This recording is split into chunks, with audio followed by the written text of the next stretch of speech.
Halo semua, selamat datang di Behind the Speech. Ini tempatnya para debater ngobrolin hal-hal tentang debat dan hal-hal di luar debat. Tapi spesial hari ini yang aku invite bukan debater, tapi salah satu pekerjaan profesional di luar sana, tapi mungkin erat kaitannya dengan debater-debater di Indonesia.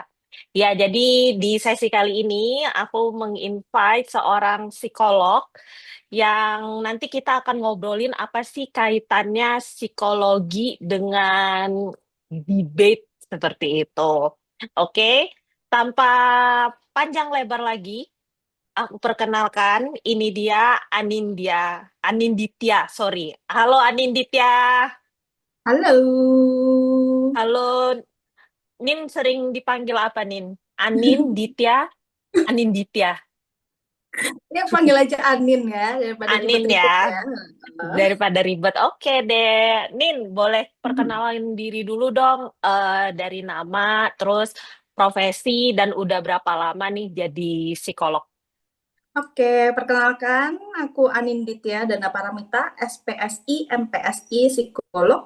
Aku kerjanya psikolog klinis lebih tepatnya ya. Terus habis itu lama jadi psikolog klinis baru ya 2,5 tahun ya, baru memperpanjang kemarin 2,5 tahun. Aku kerja di LTA Psychology.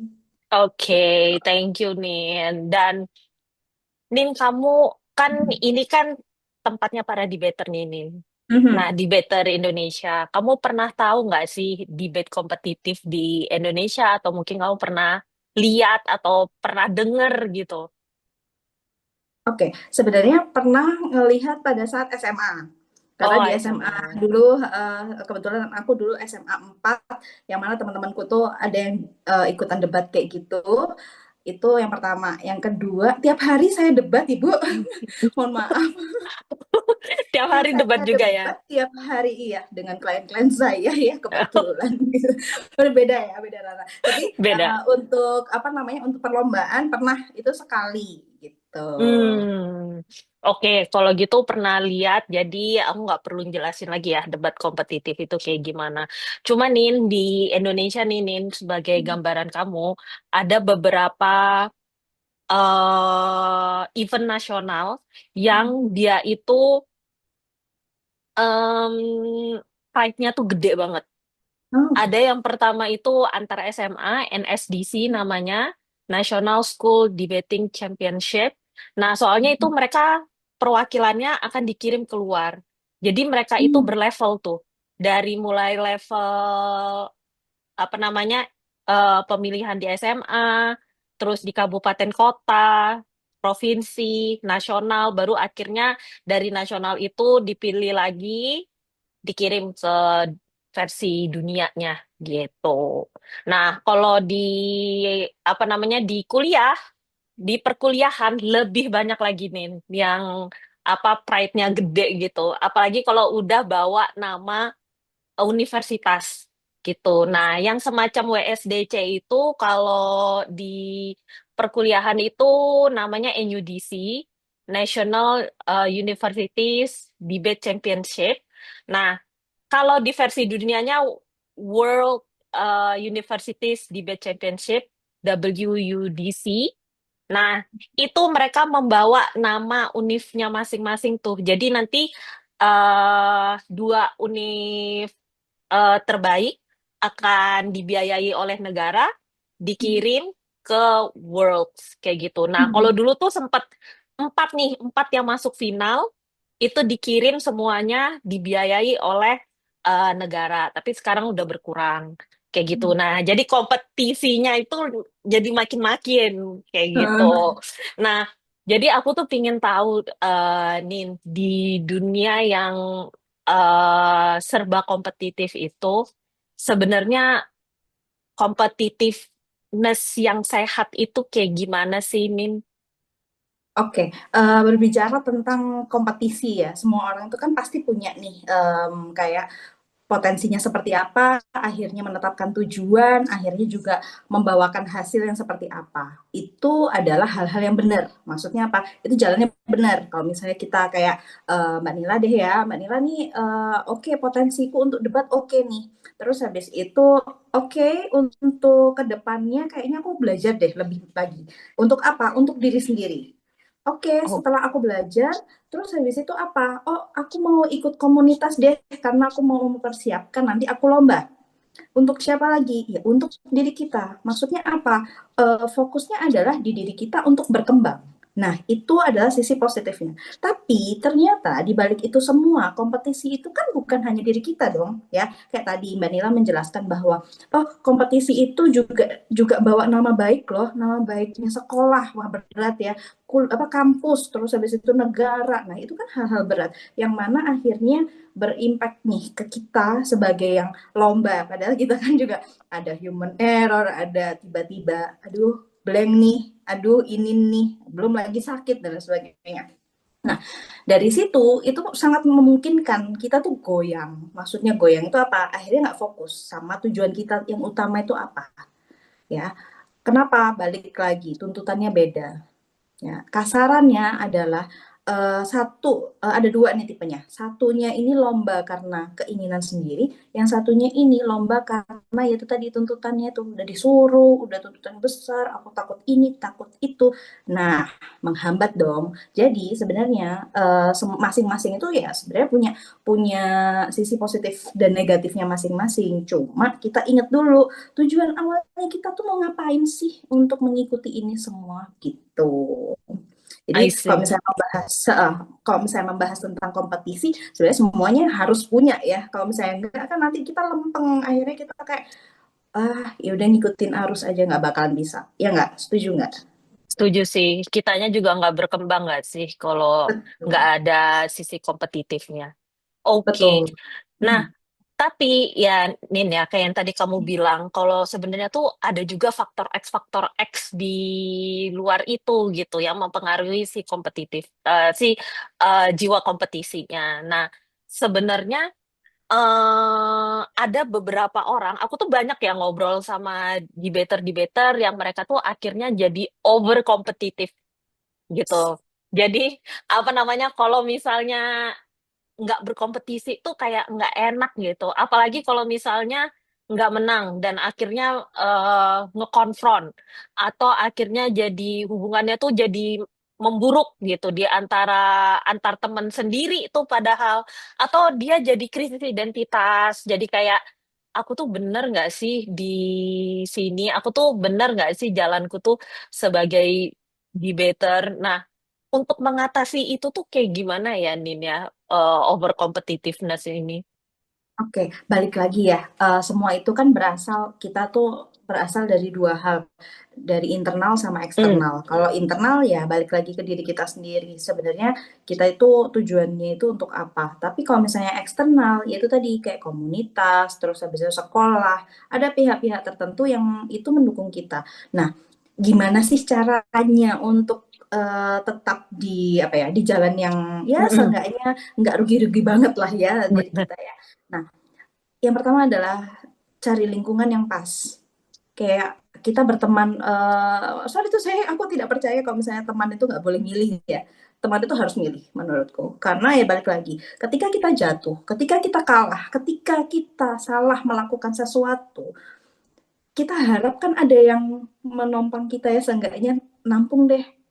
Nampung aja untuk memvalidasi, oh iya nggak apa-apa, ngerasa kayak gitu tuh biasa karena kan lomba. Apalagi tadi ya tentang loh kan ya pasti ada kompetitif mereka pasti harus menuntut dirinya harus menang iya karena ada adrenalin yang dicari nih.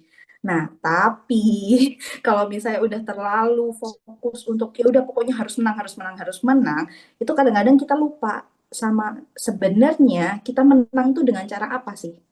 Jadi Mm. yang awalnya mikirnya adalah, oke harus menang, jadi lupa cara menang nih gimana. Karena apa? Udah overwhelmed duluan.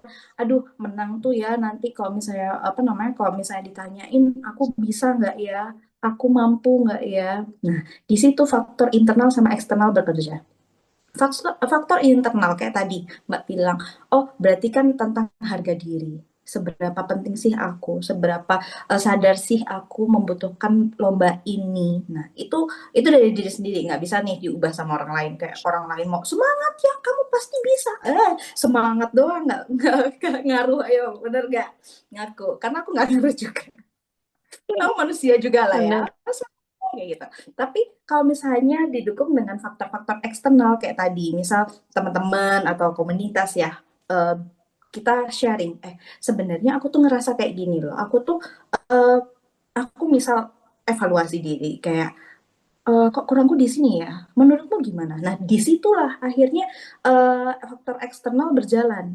Kenapa? Akhirnya kan kita bisa memirroring permasalahan kita nih. Ini loh masalahku, ayo kita selesaiin bareng-bareng. Karena apa? Aku yang maju nih, aku yang nanti debat nih. Mungkin seperti itu. Nah, dari situ, kalau misalnya lingkungannya nggak pas, kira-kira deh, ya, dikira-kira aja. Kalau misalnya kita bilang kayak gitu, aku kok ngerasa kurang ya? Kalau lingkungannya nggak pas, pasti akan bilang, lah kamu sih, kamu tuh nggak pernah belajar, kamu nggak pernah lihat apa namanya debatnya ini, debatnya itu dan sebagainya, mau nyalahkan, nyalahkan, nyalahkan. Fokusnya adalah di menyalahkan. Tapi ketika kita punya lingkungan yang pas, akhirnya kita bisa, oh, kamu punya masalah di situ. Ini loh, coba deh kita evaluasi, terus kita review. Ini loh ternyata ada debater yang oke nih, kamu bisa nyonton nih yang kayak gini-gini nih. Nah, itu. Jadi sebenarnya ya wajar aja kalau misalnya kita tuh punya adrenalin yang tinggi, tapi kita harus sadar dulu potensi kita tuh gimana gitu. Mm, mm, mm, mm, mm, mm. Nah, eh, aku juga pingin tahu nih, Nin. Kan Mhm. kalau di debate itu juga ada pelatihan ya, Nin ya. Yap. What do you think dengan tiger coaching? Kalau Wah, misalnya ada tiger parenting, ini ada tiger coaching yang dia kayak, kamu tuh kok diomelin. Tapi basically anaknya maju gitu. Tapi ternyata menyimpan luka di balik itu. Nah, apa namanya? Sebenarnya tiger coaching ini tuh baik nggak sih, Nin? oke. Ini jadinya kayak membahas tentang masalah parenting ya, attachment style. Mirip. Mirip Oh ya, iya, karena bener udah saling attachment style. apa namanya ngajarin ya. Oke, kalau misalnya dibilang kayak gini deh, kita mungkin ya di era-era kehidupan kita tuh kita adalah anak-anak hasil dari militer VOC deh. Siap. Bener. Tapi untuk anak zaman sekarang kan nggak bisa ya, jadi harus lembut dan sebagainya. Sebenarnya itu bisa di mix. Jadi bukan bukan Hmm. berarti kita oh nggak boleh nih pakai cara yang kamu tuh kayak gini gini gini gini gini. Misal ya itu adalah mengungkapkan emosi iya, tapi untuk kedepannya kita pikirkan. Jadi tidak hanya menyalahkan kayak tadi ya, diskusinya tidak hanya menyalahkan, fokusnya adalah salah salah salah, kamu salah kamu salah kamu salah. Tapi oke, kamu salah di sini. Kedepannya apa nih yang bisa kita bantu? Apa nih yang bisa diperbaiki? Nah, di situ akhirnya seimbang. Lukanya di mana akhirnya? Ya lukanya cuma karena disalahin doang. Tapi setelah itu luka itu nggak terlalu dalam. Kenapa? Karena ada penyelesaian permasalahan yang Hmm. awalnya disalahin. Kok kamu ngomongnya terbata-bata gini gini gini. Misal, karena aku nggak tahu nih ya komennya Hmm. bagaimana. Coba deh. Nah, lalu kita tanyain, coba deh kamu cari tahu kenapa sih kamu terbata-bata. Oh, grogi. Oh, belum makan. Nah, kan Hmm. beda-beda nih ya. Nah, dari situ, oke, berarti sebelum debat selanjutnya, ayo kita perbaiki dulu dengan cara apa nih. Nah, jadi nggak cuma ngomel aja, tapi ada bobotnya nih ngomelnya gitu. I see, I see. Tapi kalau di dunia psikologi itu ada Mhm. punya kompetisi nggak sih kalian? Oh, jelas. Oh, punya ya? Punya dong kita Punya ya? manusiawi ya, iya punya. Cuma bukan yang berlomba ya, cuma lebih ke Hmm, arah itu tadi kayak kepuasan kepuasan pelayanan kali ya, kalau misalnya dilihat hmm, tuh. I see. Nah, ini juga ya, Nin ya. Selain competitiveness di debate itu kan kita juga belajar menganalisa sesuatu nih. Kalau Yes. misalnya ada isu atau berita tertentu, tuh biasanya kita analisa dan dijadikan mosi. Dan kadang itu apa-apa yang ada di dalam debat itu tuh terbawa gitu loh, Nin, ke kehidupan sehari-hari, ngerti nggak sih? Jadi kayak Contohnya apa gimana? nih? Nah, misalnya nih kayak kompeti competitiveness-nya tuh akhirnya kebawa tuh ke kehidupan sehari-hari. Jadi kayak, aku tuh standarku harusnya segini gitu. Padahal yang apa namanya yang lain standarnya biasa aja atau over Oke. analisis gitu. Misalnya karena kita sering menganalisa terus apa namanya tuh kita jadi over analisis gitu. Apalagi kalau deket sama orang, ih dia bajunya apa pakai cara pakaiannya kayak gini, jangan-jangan nih orangnya kayak gini lagi, ini orangnya kayak gini lagi gitu. Nah, apa sih jeleknya ketika over competitiveness sama over analisis ini jadi nempel gitu di kita dan gimana cara ngelepasin itu gitu. Oke, jawaban pertama pastinya ya, pastinya akan jadi overthinking. Betul. Pasti itu. Terus habis itu menimbulkan kecemasan, gelisah sendiri, yang nggak tahu nih kita gelisah karena apa. Padahal ya udah jelas kita terlalu menganalisa, kita terlalu kompetitif nih di dalam keseharian. Akhirnya nempel tuh semua. Padahal di situ kita tuh sebenarnya punya rem. Rem itu maksudnya apa? Ya Hmm. sadar bahwa kompetitif dan terlalu menganalisa sesuatu atau kritis lah ya kita sebut ya itu kita batasi hanya untuk pada saat debat. Mungkin oke dalam pekerjaan, oh ya butuh nih, memang memang dibutuhkan untuk menganalisa karena kan di debat memang paling paling utama adalah menganalisa ini kan. Ya jelas lah pasti nempel. Cuma kita bisa ngeremnya ini adalah dengan cara kesadaran. Kalau misalnya Sadar. kita udah terlalu terstimulasi nih dengan kayak, ini pakaiannya kayak gini nih, nanti jangan-jangan gini, gini, gini, gini, gini, gini. Nah, dengan sadar, ayo dengan sadar untuk katakan stop. Stop untuk apa? Stop untuk itu tadi, kayak menganalisa. Kenapa? Karena ya balik lagi, kita nggak bisa nih mengatur orang sedemikian rupa sesuai dengan keinginan kita. Tapi kita dong yang harus bertanggung jawab sama diri kita. Untuk apa? Ya itu tadi, kayak membatasi perannya kita tuh sebenarnya sekarang tuh lagi jadi apa. Kalau misalnya memang jadi debater, ya nanti pada saat di panggung misalnya pada saat ya memang lagi ada lombanya nih. Tapi kalau misalnya enggak, ya kan kita juga manusia biasa ya. Itu. Sebenarnya ini juga bersinggungan dengan pekerjaan psikologis ya, tentang psikolog seperti ini. Karena pada saat selesai klien itu bercerita, akhirnya kan kita kayak nempel nih ceritanya apa, sampahnya bagaimana gitu ya. Tapi kita ternyata punya pilihan untuk menaruh sampah itu atau menaruh cerita-cerita itu ya. Kan itu pasti banyak yang Hmm. negatif ya, sorry to say. Kita taruh ya di tempat apa namanya? Tempat kerja kita terus habis itu keluar ya udah selesai. Hmm. Dan itu memahaminya perlu waktu yang panjang. Maksudnya apa? Pasti kita kayak gelut sendiri lah. Kayak, loh kan harusnya dipikir, kan harusnya kayak gini, harusnya tanpa memikirkan, loh kita tuh loh ya manusia, kita tuh punya batasan, kita punya rasa capek. Nah itu kata-kata harusnya kita harus gini, harus Hmm. gitu, itu tuh yang akhirnya menuntut kita menjadi terus-terusan merasa, oh aku kompetitif nih harus gini, harus gitu. Hmm. Padahal ya itu cuma buat di panggung aja. Kalau di panggung ya harus memang kan, kepingin menang ya harus tampil yang terbaik. Tapi gimana caranya ya tergantung kita. Seperti itu. Jadi lebih ke arah sadar sih Mbak Nila ya. Karena kalau misalnya udah nggak sadar itu ya balik lagi. Akhirnya kemana-mana pasti. Kalau nggak sadar mabok nggak Nin? Ah iya mabok nanti. Pusing nanti puyeng ya nggak bisa bekerja saya nanti. Nah, apa namanya ini juga Nin, kan kita punya komunitas ya, dan yang tadi kayak aku ceritain kalau misalnya kadang itu eh teman-teman kuliah nih ngajarin adik-adik SMA-nya, kakak-kakaknya di kampus nih ngajarin adik-adik SMA-nya, sampai akhirnya kasus kemarin tuh sempat ada kasus grooming di Oke. komunitas kita itu. Nah, aku pingin tahu dulu deh, sebenarnya apa sih yang disebut dengan grooming nih?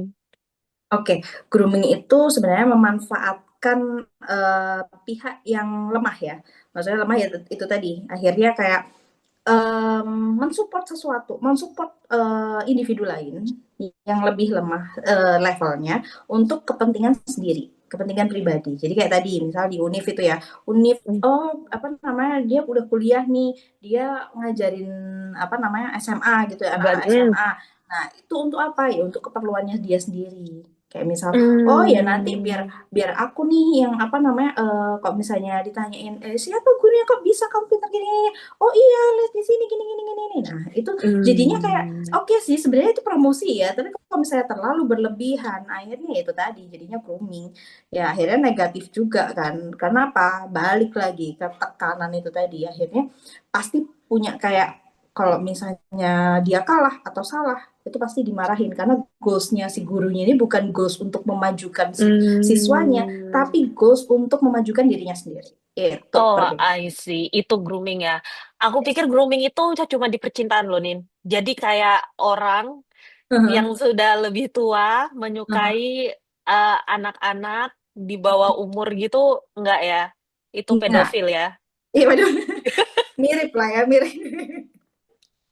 Tapi di kasusnya pedofil ada proses grooming gitu ya, Nin ya. Yes, betul. Oke. Nah, kalau gitu ada nggak sih tanda-tanda anak ini sedang di grooming? Misalnya nih, dia anak SMA. Tanda-tanda dia sedang di grooming nih untuk dia sadari itu ada nggak sih, Nin? Biasanya Oke, kayak gimana? mungkin dari tekanan ya, dia tertekan nggak sih untuk ikut lomba kayak gitu ya. Terus habis itu, Oke. misal terlalu banyak latihan. Misal biasanya kalau misalnya debat itu 1 minggu berapa kali sih Mbak Nila latihan paling normal? Tergantung, ada yang tiap hari, ada Mhm. yang apa namanya seminggu sekali. Biasanya kalau deket kompetisi tiap hari karena makin Oke, intens kan. Tapi oke. kalau misalnya jauh-jauh hari itu ada yang 1 sampai 2 kali seminggu aja kalau jauh dari kompetisi. Oke, 1 kali pertemuan misalnya yang tadi ya intens kita Hmm, bilang karena mau lomba nih minggu depan ya, mm-mm. itu berapa lama? Berapa jam kira-kira? Bisa ada yang 3 sampai 5 jam. Oke. Nah, mungkin dari situ ya, dari situ aja kelihatan. Mungkin bukan 3 sampai 5 jam, tapi lebih dari itu. Atau bahkan ya itu tadi, ketika siswanya nih udah apa namanya, udah capek, dia akan terus-terusan nggak bisa. Kita kan mau mau latihan, besok nih mau lomba nih. Nah, itu. Jadi sebenarnya Hmm. udah tuntutannya udah bukan bukan ke arah memahami potensi, tapi tuntutannya adalah tentang ya udah pokoknya mau nggak mau karena udah tanggung jawab, ya udah nih ayo maju aja terus. Padahal ya tanggung jawab kan bukan seperti itu. Mau latihan berapapun, kalau misalnya kita udah tahu potensinya dia seperti apa, kemampuannya seperti apa, akhirnya kan kita bisa bisa ngukur-ngukur sendiri ya. Oh ya udah hari ini latihan nih, nggak usah panjang-panjang deh, 3 jam aja udah cukup untuk apa ngulas yang sebelumnya atau yang mana nih yang apa namanya kesulitan dan sebagainya. Nah itu bukan grooming karena itu akhirnya balik lagi karena diskusi Hmm. ya, ada proses diskusi. Tapi kalau misalnya grooming lebih ke arah itu tadi, memberikan terus, ayo Tekanan ayo, gitu ya. tekanan terus, ayo ayo ayo, tanpa memikirkan bahwa ya ini kan ya pasti capek, tersakiti, udah capek, tersakiti, terus nanti kalau belum lagi kalah, wah itu pasti rasanya campur lagi, merasa dirinya rendah dan sebagainya itu. Jadi proses apa namanya adanya grooming itu sebenarnya disadarinya dari pertama adalah tekanan. Kalau misalnya tekanannya sudah nggak sehat ya tadi ya, tekanan dari apa namanya harus menang, harus menang, harus menang, bukan yang untuk ayo yang terbaik bagaimana nih caranya. Nah, itu udah kelihatan banget. Dan pada saat latihan udah nggak enjoy nih, udah kayak ngerasa bahwa aduh latihan, aduh takut nih. Nah, takut Hmm. latihan. Nah, padahal kalau misalnya kayak Mbak Nila deh, Mbak Nila kalau misalnya suka debat ya, terus habis itu ada latihan nih, seneng nggak? Pasti mikirnya kayak, Senang. Kalau nah aku itu senang. kan ada motivasi ya kan. Oh ya oke, ayo latihan, aku akan datang kayak gitu ya. Kita akan prepare jauh-jauh hari. Tapi ketika dengan grooming itu tadi, kemungkinan akan seperti itu kayak, oke kita latihan ya di hari ini. Aduh latihan lagi ya. Aduh apalagi ya ini. Nah jadi di situ ada kekhawatiran buat dirinya sendiri. Tapi kadang-kadang nggak terasa karena balik lagi, udah fokusnya adalah fokus di ya udah pokoknya gimana caranya aku menang, harus menang. Hmm. Tuh. I see.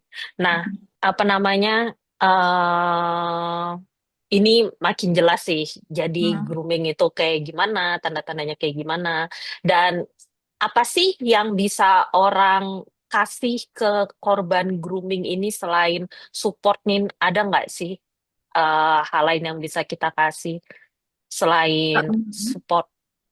Oke, oh, maksudnya ini korbannya ya? Mm-mm. Hmm. Oke, selain support, kita kasih pemahaman bahwa ada namanya batasan.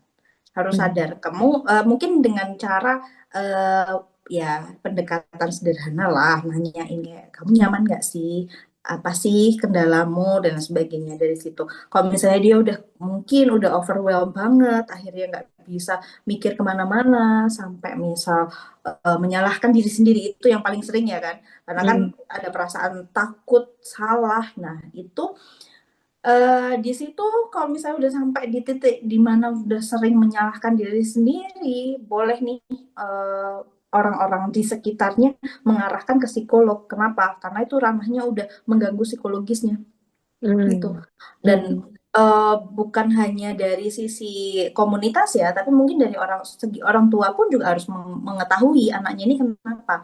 Karena itu pasti tekanan tekanan tinggi itu biasanya ya, nggak mau makan atau makannya kebanyakan, nggak mau tidur atau tidurnya kebanyakan. Dah hal-hal yang ekstrim itu pasti dilakukan. Kenapa? Karena itu mungkin bentuk, emosinya dia yang nggak keluar ya, nggak bisa mengungkapkan. Karena ya itu tadi Mm. takut. Udah Mm. keselimut takutnya itu dulu loh, Mbak. Itu. Mm. Caranya I seperti itu. see. I see. Nah, ini nih, apa namanya tadi itu ya, nggak mau makan atau makannya kebanyakan, susah tidur atau tidurnya justru kebanyakan. Itu berarti tanda-tanda awal kondisi orang harus sudah ke psikolog atau psikiater ya, Nin ya. Oke, Nah, ada lagi eee, nggak sih tanda-tandanya, Nin? oke, tanda-tandanya banyak, Mbak, sebenarnya. Cuma lebih lebih apa ya, lebih gampangnya adalah kalau misalnya sudah mempengaruhi kehidupan sehari-hari. Kayak tadi ya, makan udah kebanyakan atau kurang itu kan sudah mempengaruhi kehidupan sehari-hari. Terus Hmm. habis itu tidur ya, terus habis itu sosialnya bagaimana? Apakah dia menarik diri atau bahkan dia malah terus-terusan kayak menghindari satu sosial yang apa namanya, membuat dia capek atau kayak gimana. Nah, itu banyak banget itu sosial. Terus habis itu mungkin dia di keluarga itu kayak murung terus, tapi kalau misalnya di sekolah itu kayak berperilaku, "I'm fine, I'm okay," gitu. Padahal ya Hmm. capek kayak gitu, akhirnya marah-marah terus di rumah. Nah, itu, memang kalau misalnya untuk orang dewasa mungkin bisa ya untuk memahami dirinya kenapa. Tapi kalau misalnya untuk usia-usia SMA, remaja, ini kan masih belajar nih. Jadi orang tua yang harus tahu, sebenarnya anakku ini kenapa, gitu. Hmm, Itu. hmm, Kalau hmm, hmm. misalnya memang sudah mencapai titik itu, boleh nih silahkan ke psikolog terdekat, silahkan ke psikiater terdekat untuk mengkonsultasikan ini sebenarnya kenapa. Karena ya mungkin memang butuh, pancingan dari para ahli ya, untuk memahami sebenarnya ini, efek dari apa sih, gitu. Eh, apakah remaja kayak Mhm. anak SMA itu saat dia pergi ke psikolog itu istilahnya tuh nggak ada istilah kecepetan kayak gitu kan nih? Oke, istilah kecepatan itu nggak ada di dunia psikolog. Malah, kalau misalnya lebih aware sama dirinya sendiri, akhirnya kita lebih dia lebih memahami lah, sebenarnya aku tuh kenapa. Kalau misalnya remajanya dia ini bermasalah dan dia memahami bahwa ada permasalahan, lebih gampang nih para ahli ini membantu. Karena kan dia seenggaknya sudah, "Oh iya, aku tahu aku ada masalah nih di sini." Karena masalahnya itu bukan hanya kayak tadi ya Mbak, tentang habit, tentang, oh sosialnya gimana, makannya gimana, tidurnya gimana, tapi ke kesehatan loh, sampai kayak misal badannya kaku, terus keringat dingin, tiba-tiba panas, mual, muntah, sampai, diare berlebih. Nah, itu tuh juga sangat-sangat, mungkin karena kondisi psikis yang kurang baik, gitu. Jadi, Oh, ya memang harus aware dulu lah. Jadi nggak I ada see. kata kecepatan, malah ayo kita aware sama diri sendiri I gitu. see. Nah, apa sih Nin buat orang teman-teman di Better yang nonton ini yang ingin pergi ke psikolog tapi masih maju mundur? Apa sih yang harus mereka persiapkan sebenarnya kalau ke psikolog, dan di psikolog itu prosesnya kayak gimana sih? Spill dikit dong nih biar mereka nggak yang mikir gimana-gimana gitu kalau pergi ke psikolog gitu. Walaupun di better dan mereka punya apa namanya, kami punya critical thinking, cuma kalau udah yang berbau kejiwaan itu kayak agak takut gitu. Oke, setuju, setuju. Sebenarnya itu bukan bukan hanya di better ya, maksudnya untuk Mm-mm. menganalisa kritis kayak gitu-gitu ya. Psikolog pun juga kadang-kadang butuh psikolog loh. Jadi ya Hmm. kita memang memang apa namanya, pastilah kita sejalan lah pemikiran, harus yang gini gitu ya. Yang mungkin ini tak balik ya Mbak Nila. Jadi kalau Mm. misalnya ke psikolog itu ngapain? Ke psikolog itu hanya menjawab pertanyaan dari psikolog. Oke. Real. Kayak misal ditanyain, oke, keluhannya apa? Keluhan itu mungkin berawal dari sebenarnya ngerasa nggak nyaman tuh apa sih? Nah, dari situ. Nah, dari situ nanti ngalir aja.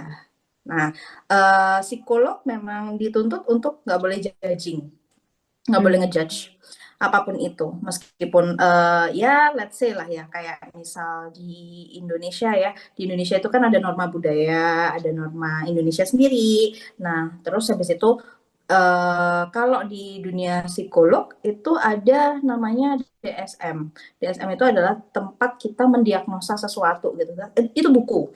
Nah, bukunya itu kiblatnya adalah ke Amerika.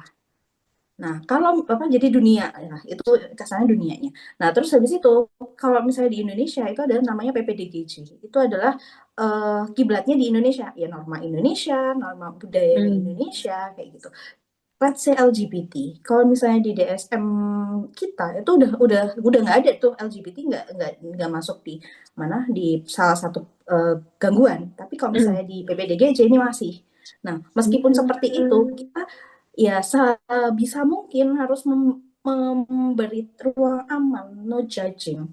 Karena apa? Ya balik lagi, semua orang itu kan butuh ruang aman ya, butuh ruang nyaman untuk cerita tanpa ada yang menilai, oh kamu tuh gini orangnya, kamu gitu orangnya. Jadi sebenarnya kita memang disediakan untuk ruang aman dan nyaman untuk kalian semua. Ya bolehlah untuk mengkritisi, milih lah ya, buat milih psikolog itu boleh.